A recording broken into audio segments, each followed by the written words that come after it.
कर्जमाफीच्या संदर्भात बरीच चर्चा या ठिकाणी झाली।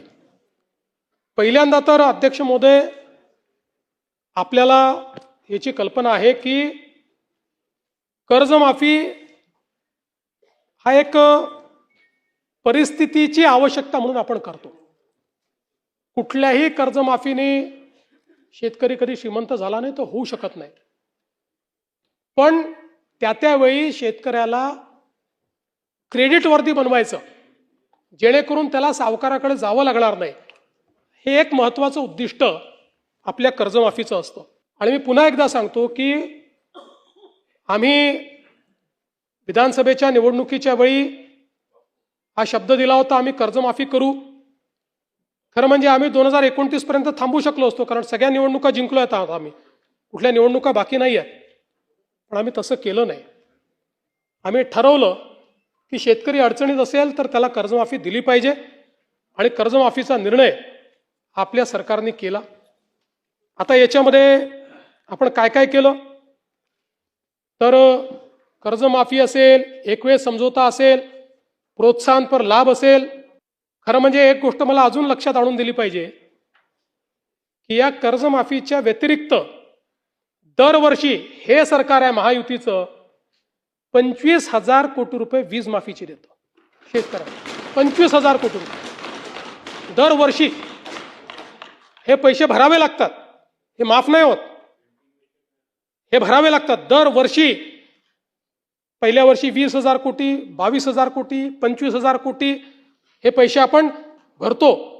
आणि एकूण जर आपण कृषी विभागाचा आजचा आउटले बघितला, सगळं मिळून वेगवेगळ्या योजना आणि देणाऱ्या सबसिडी, तर तो 95,000 कोटी रुपयाचा आहे। 95,000 कोटी रुपये। आणि हा कर्जमाफीचा निर्णय आपण घेतला। आपण राष्ट्रीयकृत बँका, व्यापारी बँका, खाजगी बँका, जिल्हा मध्यवर्ती सहकारी बँक सगळ्यांची बैठक घेतली, आणि या ठिकाणी त्याच्या आधारावर सगळा डेटा घेतला, आणि त्यानंतर मिळालेल्या माहितीच्या आधारावर पुण्यश्लोक अहिल्यादेवी होळकर शेतकरी कर्जमुक्ती योजना आपण तयार केली। आता असं देखील म्हणण्यात आलं की 12-13 हजार कोटीचाच लाभ मिळेल आणि 36 लाख शेतकऱ्यांवर अन्याय होईल। हे विधान पूर्णपणे चुकीचं आहे, हे योग्य नाही आहे। खरं तर 56 लाख शेतकऱ्यांना 36,585 कोटीचा लाभ देणारी ऐतिहासिक अशा प्रकारची योजना आहे। आता मी आपल्या लक्षात आणून देतो, आपल्या काळामध्ये महात्मा ज्योतिराव फुले शेतकरी कर्जमुक्ती योजना तयार झाली होती। यामध्ये केवळ अल्पमुदत पीक कर्ज आणि पुनर्गठित कर्जासाठी 2 लाख रुपयापर्यंत ही योजना तयार केली होती। मात्र पुण्यश्लोक अहिल्यादेवी होळकर मध्ये आपण 2 लाखापेक्षा जास्तही ज्यांची थकबाकी आहे त्यांनाही 2 लाखापर्यंत देतोय। आपल्या योजनेत 2 लाखावर 1 रुपया जरी वर असेल तरी त्याला कर्जमाफी मिळालेली नाही। इथे 2 लाखाच्या वर असेल तरी त्याला आपण ती कर्जमाफी देणार आहोत। आणि आपण जर बघितलं तर महात्मा ज्योतिराव फुले शेतकरी कर्जमाफी योजना जी आहे याच्यामध्ये 32 लाख शेतकऱ्यांना त्या ठिकाणी लाभ मिळाला होता। त्यापैकी बहुतांश शेतकऱ्यांनी पुन्हा कर्ज भरलेलं आहे, काही शेतकऱ्यांनी भरलेलं नाही।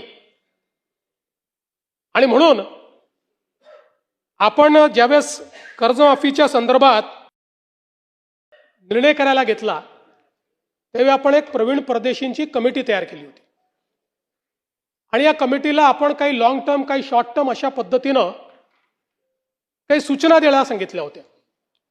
त्यामध्ये सूचना देत असताना काही लॉंग टर्मच्या दिल्या, काही शॉर्ट टर्मच्या दिल्या, पण एक गोष्ट प्रकर्षाने त्यांनी मांडली।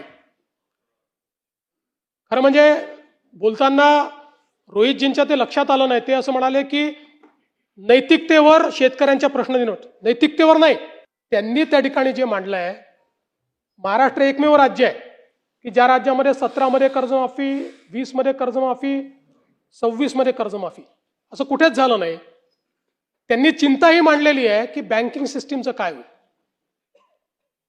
बँकेमध्ये कर्ज परत करण्याची जर म्हणजे असं एक शेतकरी प्रामाणिकच आहे, पण जर माहिती आहे की दरवर्षी सरकार करणारच आहे, तर मग वाट पाहतो माणूस, कशाला भरायचं बाबा कर्ज, खरंच करतायत का हे. आणि म्हणून त्यांनी इन्स्टन्सेस मांडले आहेत की कशा पद्धतीनं बँकांची परिस्थिती खराब होते. आणि म्हणून त्यांनी हे सांगितलं की काहीतरी डिस्टन्स ठेवा.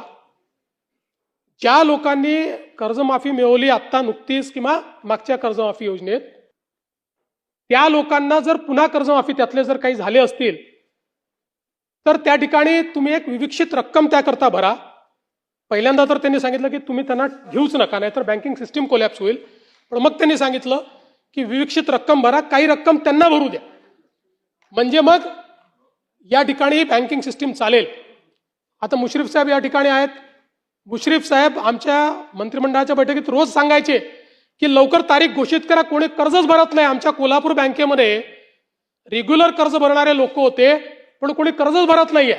तारीख घोषित झाली, बरोबर भरले सगळ्यांनी, नंतरच्या लोकांनी कर्ज, आणि पुन्हा त्या बँकेची परिस्थिती.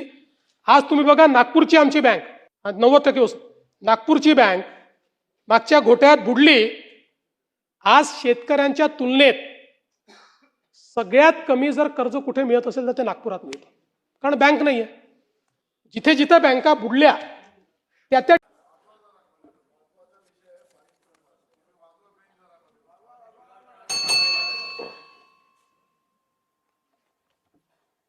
आम्ही राज्यातील शेतकऱ्यांसाठी कर्जमाफी योजना राबविण्याचे आश्वासन दिले होते. त्याकरिता समिती गठीत केली आहे. राज्यातील 30 सप्टेंबर 2025 रोजी पीक कर्ज थकीत असणाऱ्या पात्र शेतकऱ्यांना 2 लाख रुपयापर्यंत कर्जमाफी देणारी पुण्यश्लोक अहिल्यादेवी होळकर शेतकरी कर्जमाफी योजना मी आज जाहीर करीत आहे.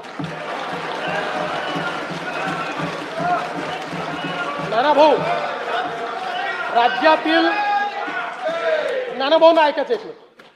राज्यातील 30 सप्टेंबर 2025 रोजी पीक कर्ज थकीत असणाऱ्या पात्र शेतकऱ्यांना 2 लाख रुपयापर्यंत कर्जमाफी देणारी पुण्यश्लोक अहिल्यादेवी होळकर शेतकरी कर्जमाफी योजना मी आज जाहीर करत आहे.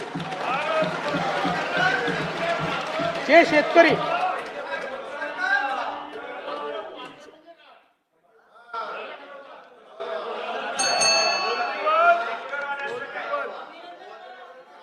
तुम्ही पण जाहीर केलं तर पात्रच म्हटलं होतं, पात्रच म्हणावं लागतं, अपात्राला देता येत नाही.